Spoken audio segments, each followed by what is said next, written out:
नमस्कार दोस्तों, कैसे हैं दोस्तों? मैं आशा करता हूं दोस्तों आप बहुत ही अच्छे होंगे दोस्तों, बिल्कुल गुजरात टाइटंस की टीम की तरह।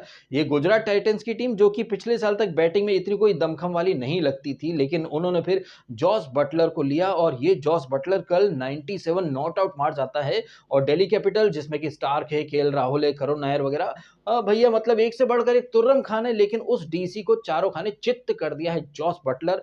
97 नॉट आउट मारे हैं इस जॉस बटलर ने।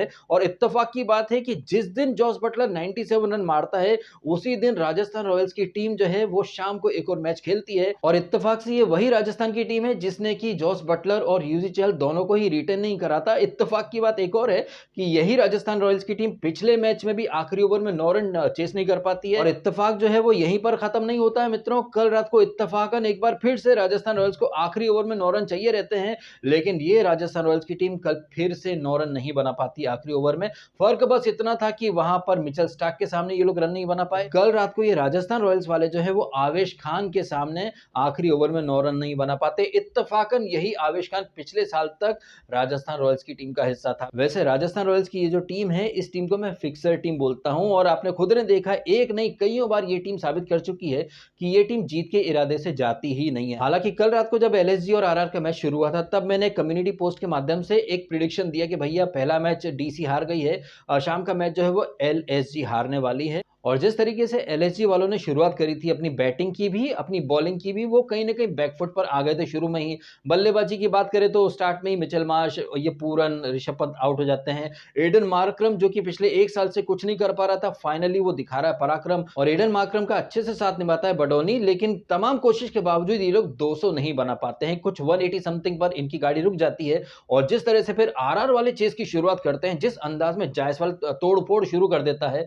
जायसवाल का बखूबी साथ देता है वो 14 साल का नया लड़का, क्या नाम उसका, वैभव सूर्यवंशी। हालांकि 14 साल का है और क्या हिटिंग करी है उसने, शार्दुल ठाकुर को, बिश्नोई वगैरह किसी को नहीं छोड़ा उसने। और जिस अंदाज में ये लोग खेल रहे थे, आई थिंक 10 ओवर के अंदर अंदर 94 के आसपास का स्कोर हो चुका था। कहने का मतलब है कि शुरुआती 10 ओवरों में ही ये लोग 90 के ओवर बना लेते हैं। अगले 10 ओवर में इनको 90 के आसपास और चाहिए थे, लेकिन ये टीम जो कि 10 ओवर के अंदर तकरीबन 100 के आसपास पहुंच जाती है, 94 के आसपास, ये आउट होता है, क्या नाम इसका, सूर्यवंशी, फिर राणा भी आउट हो जाता है। बट आपके पास रियान पराग था भाई साहब, आपके पास हेटमायर था, जिसको रिटर्न करने के लिए आपने जॉस बटलर की बलि ले ली। अब यहां पर मैं बोलना तो नहीं चाहता था, लेकिन जिस तरह से राजस्थान रॉयल्स के जो कोच हैं राहुल द्रविड़, जो कि इंजर्ड होकर व्हील चेयर पर बैठ चुके हैं, हालांकि चोट उनके पैर में लगी है, लेकिन उनका दिमाग, उनकी जो टीम है, टीम मैनेजमेंट, इन सबका दिमाग काम करना बंद कर चुका है। वो हेटमायर जिसकी बैटिंग की कोई गारंटी नहीं है, अगर बैटिंग आएगी भी तो 5 या 10 बॉल खेलने के लिए बैटिंग आएगी, उसे आप रिटर्न कर लेते हो। और ये जो हेटमायर है, इसे पिछले मैच में भी ध्रुव जुरैल के साथ मैच फिनिश करने का मौका मिला था। इत्तेफाक देखिए कि कल रात को फिर से ध्रुव जुरैल और हेटमायर ही क्रीज पर थे। दोनों मिल करके पिछले मैच में भी लास्ट ओवर में 9 रन नहीं बना पाए, और इस मैच में भी ये दोनों मिलकर के 9 रन नहीं बना पाते हैं। और इनके ऊपर है भाई साहब इनका कप्तान रियान पराग। इसके बारे में मैं पहले भी बोल चुका हूं कि भाई पता नहीं कौन सी अंदर खाने में सेटिंग है, पता नहीं कौन सा टैलेंट दिखता है राहुल द्रविड़ को या फिर आरआर के मैनेजमेंट को इस नूबड़े रियान पराग के अंदर। ना उसकी कैप्टनसी चलती है, ना उसकी बैटिंग चलती है, टीम को मझधार में छोड़ करके आउट हो जाता है। कल भी मतलब अगर वो अच्छे से खेलता तो वो जिता सकता था, लेकिन नहीं भाई, ध्रुव जुरैल वाला कीड़ा, हमें भी ग्लोरी शॉट खेलना है, हमें भी अच्छी ताबड़तोड़ हिटिंग करनी है, इस चक्कर में आरआर वाले पिछला मैच भी हार गए, आरआर वाले कल का मैच भी हार गए। लेकिन फटे तो फटे, नवाबी ना घटे, ये मंत्रा बन चुका है ये आरआर वालों का। बट ये फिक्सर आरआर के जो खिलाड़ी हैं, ये अक्सर फिक्सिंग करके हार के इतने आदी हो चुके हैं कि भाई इनसे आखिरी ओवर में 9 रन तक नहीं बनते। जबकि आपने इसी मैच में देखा, वो कौन है, अब्दुल समद, उसने आखिरी ओवर में 27 रन कूट दिए थे। तो एक तरफ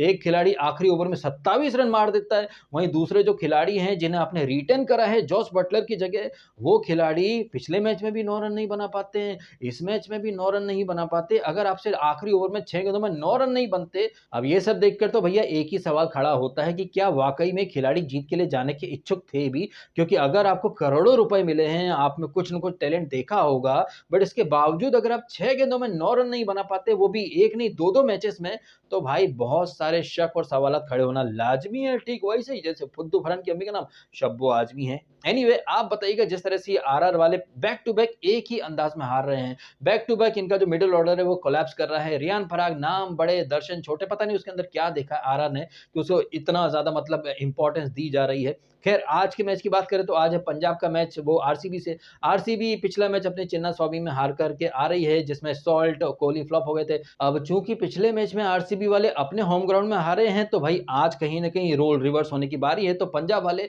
अपने होम ग्राउंड में अगर हार जाए तो कोई आश्चर्य मत कीजिएगा। और शाम को भाई साहब चेन्नई का मुकाबला मुंबई इंडियंस से है, जो कि एल क्लासिको है। इस सो कॉल्ड एल क्लासिको में वो चेन्नई की टीम से वो नया लड़का आने वाला है, जूनियर एबीडी, जिसका नाम क्या है, डेवल्ड ब्रेविस। वो बंदा जो कि पहले एमआई के लिए खेला करता था, इवन ऐसे टी20 में भी वो एमआई केप टाउन के लिए ही खेलता है। अब देखा जाए तो ये जो डेवल्ड ब्रेविस नाम का जो खिलाड़ी है, ये एमआई की खोज है। एमआई वालों ने इसको खोजा, इसे ऑक्शन में लिया, इसे अच्छे से कहीं ना कहीं ग्रूम करा। ऐसे टी20 में उसने काफी अच्छी इनिंग खेली है। अब यही बंदा एमआई के अगेंस्ट खेलने वाला है। अब देखने लायक बात होगी मित्रों की, ये सीएसके जो कि पॉइंट्स टेबल पर सबसे नीचे पड़ी है। पिछला मुकाबला जरूर ये लोग जीत गए हैं, उस एक जीत के बाद हर कोई कमबैक कमबैक की पीपड़ी बजाने लग गया। जबकि देखा जाए तो सीएसके अभी भी नंबर 10 पर ही पड़ी हुई है, लेकिन फिर भी लोग कमबैक की पीपड़ी बजा रहे हैं। आज देखते हैं कि सीएसके मुंबई को हरा पाती है या नहीं हरा पाती है। जहां तक मेरा मानना है, ऑन पेपर देखें या फिर फॉर्म देखें तो भाई एमआई का पलड़ा भारी लग रहा है, बट पूरा जो आईपीएल का जो कुनबा है वो पता नहीं क्यों थाला का कमबैक कराने पर आमादा है। और ऐसा बिल्कुल नहीं है कि ये बातें मैं हवा में कर रहा हूं। आपने खुद ने देखा, रातों रात वो गायकवाड़ को इंजरी हो जाती है। हालांकि वही गायकवाड़ उस इंजरी के साथ 2-3 मैचेस खेल लेता है, लेकिन सडनली भाई उसके एल्बो टूट गई है, फ्रैक्चर हो गया है, फिर एक खिलाड़ी इंजर्ड हो जाता है, फिर डेवल ब्रेविस की एंट्री होती है। तो पूरा आईपीएल का जो कुनबा है पता नहीं क्यों इस मिशन में लगा कि भाई थाला को कैसे भी करके टॉप 4 में लाया जाए उनकी टीम को। और जैसा कि आप जानते हैं मित्रों की आईपीएल को इनक्रेडिबल प्रीमियर लीग भी बोला जाता है। यहाँ पर इनक्रेडिबल से भी इनक्रेडिबल चीजें होती हुई देखी हैं हम लोगों ने, तो कोई बहुत आश्चर्य की बात नहीं है। ये थाला की टीम जो कि नंबर 10 पर बैठी है, कुछ भी करके जोड़ तोड़ करके ये लोग कुछ भी ऐसा कर दे कि भाई ये टीम प्लेऑफ में आने के एकदम नजदीक आ जाए, क्या पता प्लेऑफ में आ भी जाए। Anything can happen in IPL भाई साहब, ये आपने पहले भी देख रखा है।